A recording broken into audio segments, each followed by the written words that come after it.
the scholar of Birmingham University, who actually controls what happens to that text, states, and he's an Arabic speaker, not just Arabic, but classical Arabic, he states it's not identical to the Quran. It's nearly identical. Those are not the same thing. Aki, it's not that simple. How is it not that simple if every Quranic text is the same? You never said that. That is exactly what he said. I have a better solution. That a lot of what you believe about the Quran was invented after Muhammad's death.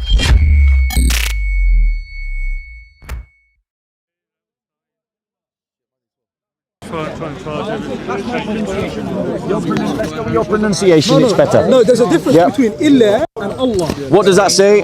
This is Allah. There we go. He is Allah. Allah, yes. Yes, and that's how Daniel Brubaker translates it. So Daniel Brubaker clearly knows Arabic because he's translated it in exactly the same way you did. I need to mention one thing. It's because everyone's talking over me.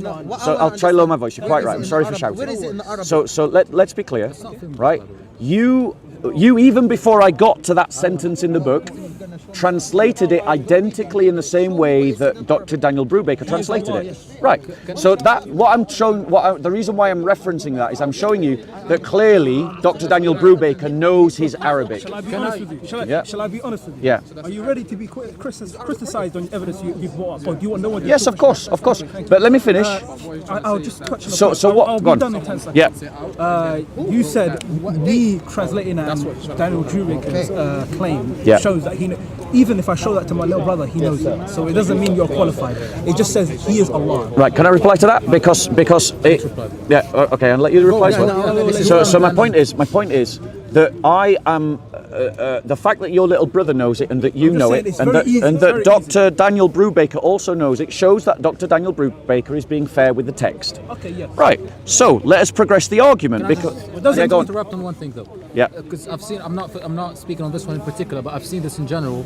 A lot of these errors has been ascribed. You know, there is what we call abjad numerals, which means these numerals could literally be the number of the ayah. So I'm not saying this in particular, but it's been demonstrated in a lot of verses that the added thing is the number of the verse. It's not literally a new word. So this could be the case that it's just saying the huwa. It could be just saying that this is the number of the ayah. I'm saying right. No, let me reply to these two, and then you can jump in. Right. So the point is, what is clearer from the physical evidence is that someone came and altered the text. They scraped away the original ink and then they inserted a word that was not there before. Now your argument of course is that it's the numerals. Could be the numerals. However, we showed in the other examples that it was actually other words. Yep. Right? Now the point is, whether it's the numerals or other words, someone's coming along and tampering with the codex. Someone's coming along and tampering with the text. Okay. Right? Now I just want to see if he actually states what the original words were. Drawn in rather than in written, the huwa which extends into the right margin is likely part of the same correction, though it is at least possible. Right, hold on, let's say, I think he might have said it here. Alright, both manuscripts 9. Right, it doesn't seem to suggest that he knows what the original reading was in this instance. So the date. Right. I'll ask you about the date. Got the date of what, sorry? So when did he find about this? Right, so this study that he's done, yeah. I mean his study is published, so it's very recent actually, it's in the last couple of years. The Quran has been changed. Yeah. Or one manuscript has been physically changed. No, it's multiple manuscripts. Multiple manuscripts. Into the modern era? Do you have different Qurans now? Yes, you do have different Qurans. Yeah, you do. I want to know the You have date. different Qurans. You know, we today. need the date because we have something called Birmingham Quran. You heard about it. So First century. So in term, well, this is exactly the point. Is that. So how is that Quran that found in Birmingham in the first century of Islam is no different from the Quran we've got now? Actually, that's not true. Wow. That isn't true. No, it isn't. It's absolutely true. It really isn't true. We already did No. Sorry. Hold on. Wait a second. Hold on. No. Let me reply to what you just said. The Birmingham Folio, right? When the original interviews were given by the scholars that have control of the Birmingham Folio, right? And I actually watched that interview in real time, right, on BBC. I watched it. Right? So. And I paused it and I repeated it and I wrote it down, the quote. I don't have it on me. But what he said was that it was nearly identical to the Quran of today. He didn't say it was identical to the Quran of today. Now let me ask you this question. Is nearly identical the same as identical? Anyone could say anything though.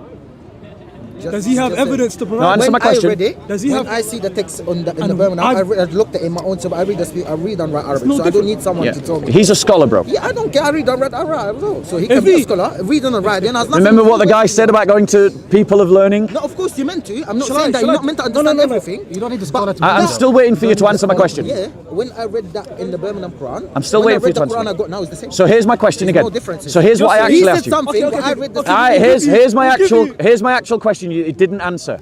Is nearly identical the same as identical? No, of course not. It's not. There you go. Is it? No. Is it? No. No. Is it? Right. So the scholar that is actually the one, I can't remember his name off the top of my head, but the scholar of Birmingham University, the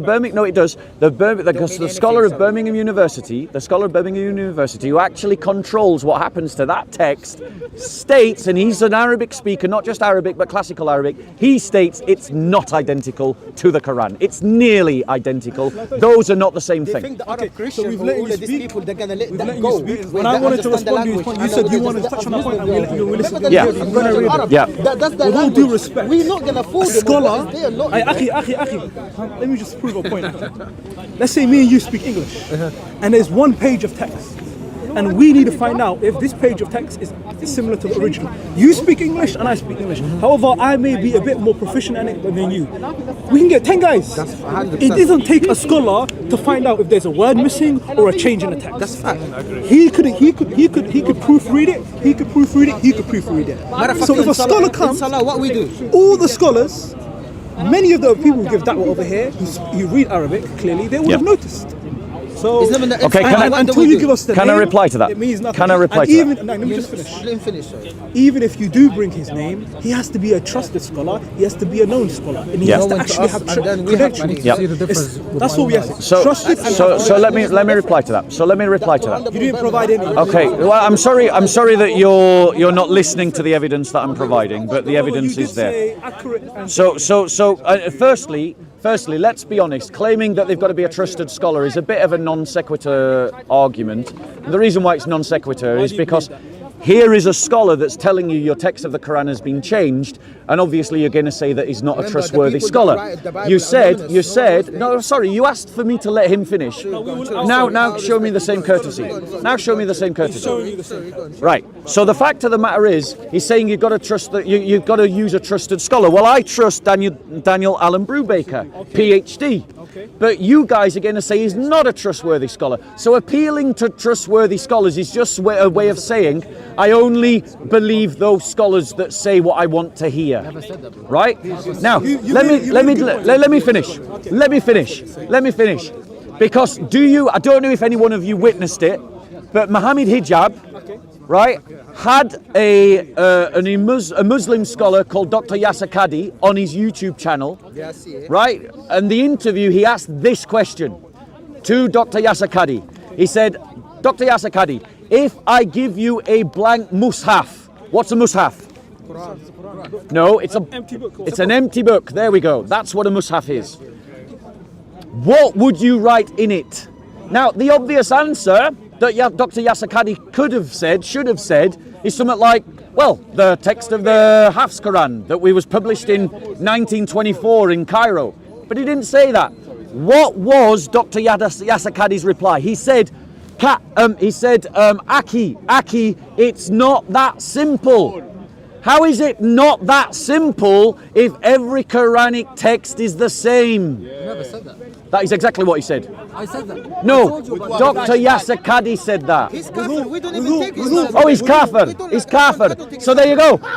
They're only scholars if I agree with them. They're kafir. He's murtad. When we I don't explained listen the whole to thing him. about different letters and I know that. variations, Wallah, I he's explained murtad. that. I said, No, he's not I gonna trick acknowledged me at that. the people that Right, hold on one But second. you said, I said there's I don't there's No. I was really responding to the piece listen together. to me for a second. Okay, with all due respect, I haven't seen that interview, and I'm not well I have. informed in Yasser. I have seen it. Okay, well, I haven't. So I can't really respond Look, to you. his name was And I just can't there. trust you. Yeah. His name was just. I was just talking to another fella about him. It's Murtad. We don't even listen to him. There you go. We don't like this scholar because he says something we don't like, which is exactly what I said that they would say. It's exactly why they said that they would say. He is not saying his views because of he doesn't like his personality. No. Maybe there's some evidence. Of course it is. Let's say there's a scholar who comes along and he's known. I'm not saying that Yasser Qari is that. I'm just giving you a plain example. Yeah. I don't know about Yasser Qari. I don't like saying anything. What's your name, bro? My name is Salman. Nice to meet you, Salman. Listen, there could be a scholar who's known to be who's known to be untrustworthy, who has very heretical views or whatever. The main body of scholars are not going to accept it. Or his works. Yeah. He may have good works in certain specific, places that they may, see, but generally he will not be taken. So he has to be trusted. Just having a PhD does not make you an Islamic scholar. With all due respect, you have to actually learn the Quran. Learning classical Arabic does not make you a scholar on the linguistics of the Quran, because that's classical Arabic and the Arabic in the Quran are not identically the same. Right. So my point is that all you're doing is affirming my point, which is that when a scholar says something you don't like, you try to dismiss the scholar. So appealing to scholars is not the way to proceed with the argument. It is, because the scholars have studied the Quran very thoroughly and the language behind it. And Has Daniel, he studied the Quran very thoroughly? yes, Where has he studied it? yes, he studied the text of the Quran very thoroughly. I'm saying the actual Quran. He studied the history of the Quran in its early manuscript tradition. According to what? The hadith? And According to his PhD, which has to undergo a viva, which means that other scholars have to pass him on his viva for him to get accreditation. Without the viva, there's no accreditation. And that means that it wasn't just him that wrote a book, it means that other scholars agree that he is making a legitimate academic point. So That's how it works in Western other scholars education. agree he's making academic point. He's making an academic Islamic point. scholars. Muslim and non-Muslim, yes, there would have been Muslim. I don't know for a fact, but I'm willing to bet that on the. I'm willing to bet. One mainstream scholar that is widely accepted that agrees and actually agrees with what he's saying. No, but there you go. This is the fallacy of that I've already exposed. You're simply trying to dismiss any scholar you don't like. It's not about me. I'm saying mainstream. Dr. Alan Brubaker Consensus. is mainstream. Dr. Alan Brubaker is mainstream. I think I've seen, again, don't take my word for it, but I've seen a lot of things with these manuscripts adding and erasing stuff. It's literally just kind of adds. So, for example, in Surah Tawbah, there's been an adding that don't say Bismillah in the name of Allah because it's in the middle. There's been a lot of stuff, just instructions, and some scholars took it as taken away from the Quran and changing it, even though it was just instruction for the reader to guide them through the verse. A lot of them have been like that. So I'm not saying all of them, but a large part has been also the numerals, adding the number of the verse. Try to pay attention though. It's actually a major thing. It's not like a minor thing, one or two verses. It's been in a lot of them. I'm not saying it's all of them, but I'm saying you always have to look deeper. Can I ask you a question? You're making a claim that the Quran has been changed. Are you trying to link that to the lack of preservation of the Quran? No, what I'm demonstrating. It's been what do you call it again? Corrupted. Well, it's definitely been corrupted. Quran. Yeah, but let me be clear exactly what my claim is, right? One, I'm not saying that the text of the Quran has been massively corrupted. Even though it's single dots. Let me finish. You got to understand you got to understand my claim, right? I am willing to agree with Muslims that in terms of the stability of the text, the Quran has been a largely stable text. I would even say that it's a largely stable text. And I would even go so far as to say, I'm happy to say that percentage of stability is above 90%. I'm even willing to go so far as to say it's above 95%. You believe right? it just for the sake of argument? No, I actually believe that the Quran has been basically, essentially preserved. I'm willing to concede that point. And the reason why I'm willing to concede that point is because the evidence supports that idea. But what the evidence does demonstrate is that it has not been preserved 100%. The text has not been preserved 100%, and that means the Quran has not been preserved 100%. I would disagree with that. So you explain Can I show you why? Yeah. Okay, there's a difference between text and saying the Quran. Let's say there's 100,000 Qurans in the world. Example, I could come as a human being, no one's preventing me. I could buy a Quran, or I can get it myself, and I could change it, and Like these. and I can add it into the market. Like these. Physically, people Yeah. could do that. Yeah. However, the Quran is above manipulation or Yep. corruption of it, because the Quran is not just text. Yep. The Quran word means recitation. Right. It is memorized by millions of people. Yes. The Quran is a recitation. At the time of the Prophet Muhammad, there were no texts. May I reply? Can I just finish? Yeah, of course. At the time of Prophet Muhammad, they didn't rely on texts. They relied on recitation and memorization. So even if every single Quran was corrupted, forget 95%, even 100, 95, 98% of them were corrupted. You can bring one just like that. Okay. So the Quran is not a book, it is not a text, it's a recitation. So you may be able to prove a point that, okay, a couple books here and there, or maybe thousands, whatever, have been changed, but you cannot link that to the Quran. Okay, the so Quran is a recitation. now let me reply. Right, I've heard your argument. I understood what your argument is, and to demonstrate that, I'm very briefly going to summarize your argument, and then you can confirm if I understood. That demonstrations of individual codexes being changed doesn't affect the Quran, because the Quran is a recitation, and that recitation is memorized and passed that's down. how it's preserved. I'm literally summarizing your argument to make sure that I'm not missing your argument. That's how it- Have I been fair You in my missed out on summary? one thing, and that is how it's been preserved. Yes, right. So that's the assertion. Right, but here's why that assertion is itself wrong. Tell me why. Right, Salman, right? Yes. Here's why that assertion is wrong. Because at the Battle of Yamama, when a number of reciters of the Quran were killed, 86, right? The instinctive response to that tragedy of the early Muslim community was not for Zayd to go and sit down with a couple of narrators of the Quran that was perfectly recited and then sit down and just write out what they recited. His response to the death of so many reciters of the Quran was to go and find manuscripts and use these manuscripts and collect them together to produce a mushaf. He did not. No, let me finish. I listened carefully to this. I'm replying to Salman's argument. You can make your own. But the point is, that means that in the early community of Muslims, when the threat of the preservation of the Quran occurred, they understood the Quran as being needing to be preserved via text, in text. In other words, they didn't have the confidence that you are stating now. What you're stating is a later invention of Muslims.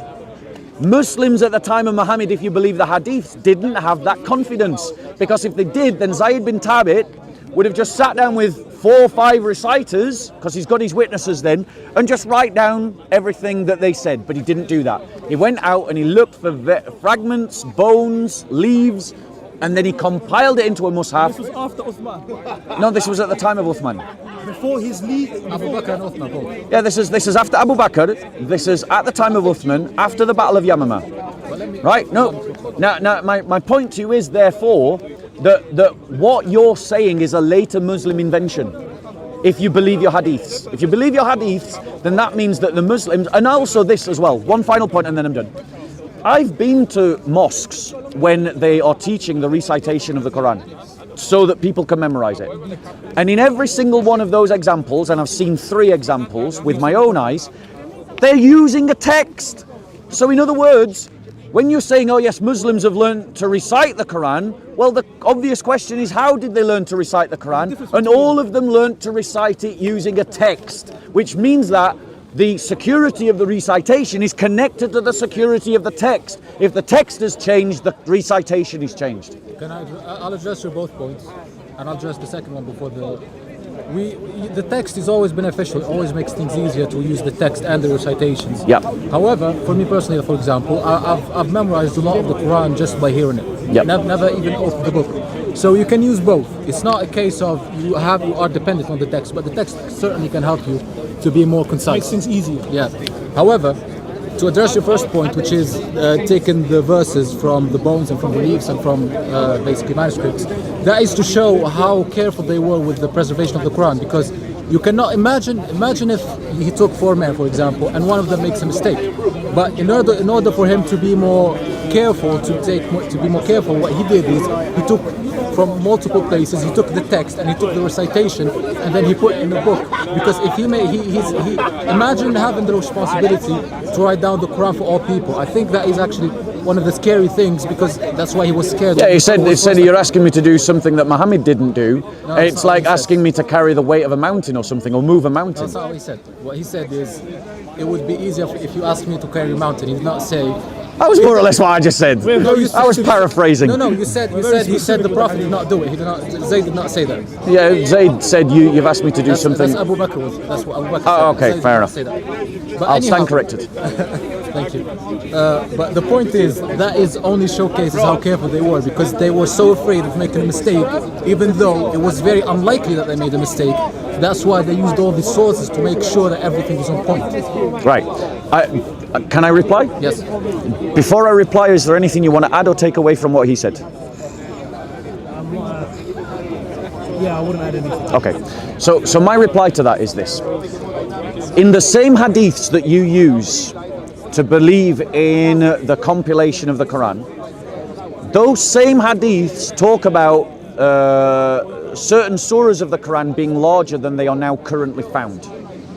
Those same hadiths that talk about some surahs of the Quran being larger than they are now currently found also state that there used to be in the Quran a verse about stoning. Yes. And that stoning verse is now no longer found in the Quran. Yes. And that Muslims, the Muslim that recites this hadith is worried that the future Muslims will end up forgetting to do something that Allah has commanded them to do, because it's no longer found in the Quran of his day. So what we've got in the same hadiths that you're using to justify the idea that the Quran was compiled and brought together are clear statements in those same hadiths that some surahs are now much smaller today than they were at the time of Muhammad. That means, right, assuming that these hadiths are true, that the Muslims of Muhammad's time had a different Quran to you today. Remember what you said earlier, though. You said earlier that you think hadiths were made up. Yes. To reconcile the fact that there are multiple recitations. Correct. Yes, but now you're using hadith to demonstrate that there was. Great. I'll be consistent. I'll chuck them all out if you will agree to chuck them all out with me. No. Right, then I can use them then. I can, but I'll tell you what that demonstrates. What that demonstrates is the aggravation of those verses, because if you think that hadiths were made up to reconcile the fact that there were different verses, then that means that those would have been taken out, because those do not prove the point. However, simple question, Amir. Yeah. May I? Sorry, I don't want to interrupt. Let me finish your point. If it's on the same point, yeah. Okay. I'll So when I was quoting the hadith, not quoting, but when I was referencing the hadith that talked about the stoning verse, you were saying yes. Yes. Do you agree that there is a hadith that talks about the stoning verse being in the Quran at the time of Muhammad? Yes. Do you agree that same hadith says that it is no longer found in the Quran? It's no longer in the Quran. It's no longer in the Quran. Is it therefore fair for me to say that at the time of Muhammad there was a Quran that existed that is different from the Quran that you have today? There were verses that were aggravated, yes. Right. So therefore, when I claim that your Quran today is not the Quran that Muhammad had, I'm not lying, am I? You're being imprecise. Did the Quran at Muhammad's time have the stoning verse? Yes. Does your aggravated in his time? Does your Quran today have that verse? No, but it was aggravated at the time of the Abrogated. Yes. Yeah. Abrogated at the time of the Prophet. Right. Including the breastfeeding verses, including a lot of verses. Yep. Literally, the hadith about the stoning verses demonstrates that they have not been lost due to loss of manuscripts. Yep. Because Omar clearly says we memorized those verses. So Omar himself narrating knows the verses, but he said they were abrogated and the ruling stayed. And if it was not that he was afraid that people would forget that, he would have put it. That means he knows it. It's something that people knew, but because the Prophet abrogated it, that's why it was taken out. Right, so the first point of my claim then is now established. The Quran of today is not the same as the Quran of Muhammad's time. Let me 1 second. Go on, I will just say that the Quran that we have today is the same that was at the time of the death of the Prophet. Right, so now let me respond to that. Because the Quran is just a giant mess, right? Here's why. The Quran permits the drinking of alcohol and the praying towards Jerusalem, but then abrogates it with other verses, does it not? Yes. Right, yeah. Right, but those verses can still be found in the Quran. So what we've got are three examples. Two examples of verses that are abrogated that can still be found in the Quran, and one example of a verse that is abrogated that can't be found in the Quran. In other words, there is no consistency about how the Quran was written. In other words, we've got examples of abrogated verses that you can still find, and examples of abrogated verses that you can't find. There's no consistency in the methodology of the compilation of the Quran. It's not the compilation, it's what the Prophet ordered. I have a better idea. Yes. I have a better solution. Yeah. That a lot of what you believe about the Quran was invented after Muhammad's death. I wouldn't. Literally, that same hadith. The hadiths prove our point, because if They also prove my point. if it looked bad for them to say those things, they wouldn't have said it. Which is what you're saying, that hadiths were made up. If that was the case and things were being made up, taken away in order to make a narrative, that would mean that those we cannot find those hadiths. That hadiths would have been lost. But even then, those same hadiths that we use tell us that Muslims were disputing about how to recite the Quran.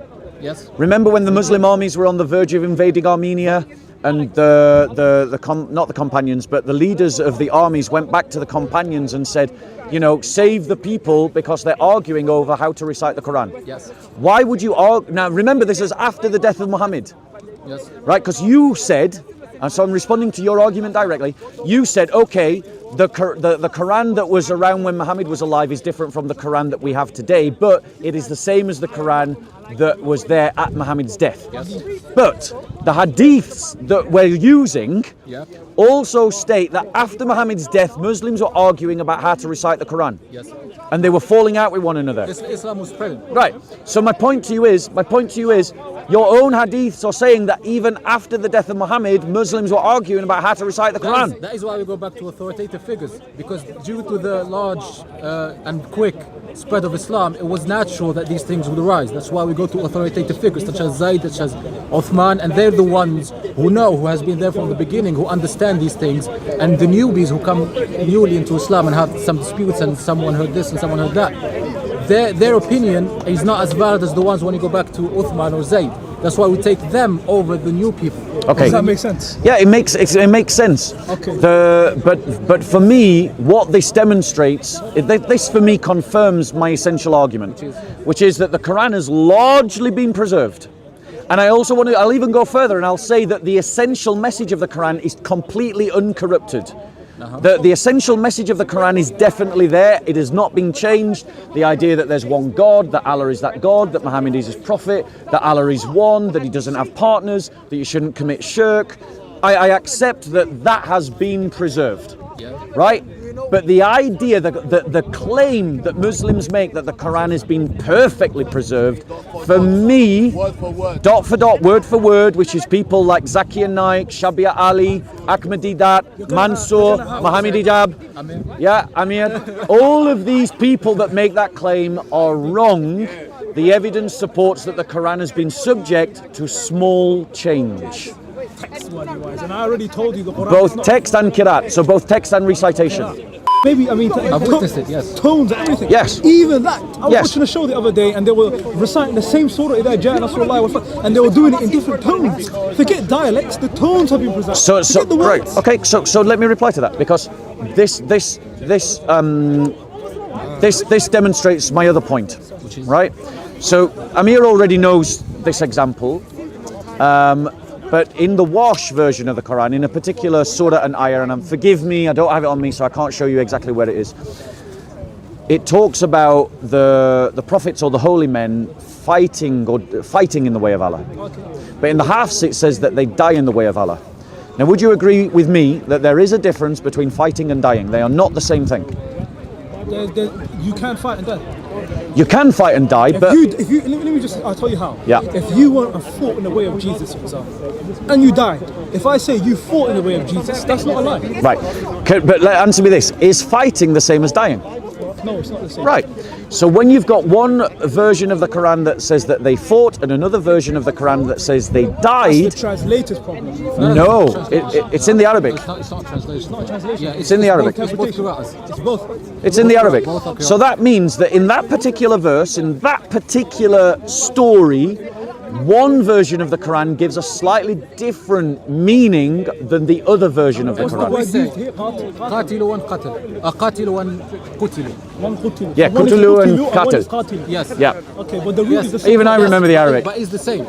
And I remember it from reading it. Well, we say they're both valid, they're both the same. Because what I told you earlier is these things only enrichen and add to the text, they never take away from the text. So we would say both fighting and dying would be valid in the text, and it would be correct to say, and it would be authentic basically. Okay, so I'm happy They're not to. contradictory. I'm happy to continue this discussion. I'd like to invite you both to come for a cup of tea. Okay, Salman, like I really appreciate talking to someone of integrity and politeness, and so I want to thank you very much, and you, Amir, for having a really friendly dialogue. I'd like to give you a gift, if I may. I'll be the Well, let's go to there. I'd like to give you a gift. Okay? Yeah. Well, I mean, do you want a large gift or a small gift? Brother, make it a small gift. I'll give you a small gift then. Okay? This is just to show my appreciation. I don't come here to have shout down arguments like with that guy. I prefer to have intelligent kind of conversations.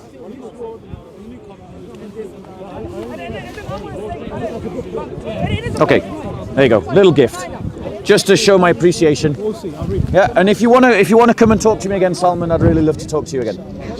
All right, you look after yourself, bro. God bless. Take care. Amir, thank you so much. Let's go grab a cup of tea. You're more than welcome to join us if you want. Thank you very much. All right, another time. Yeah, of course, of course. Any questions on what you heard?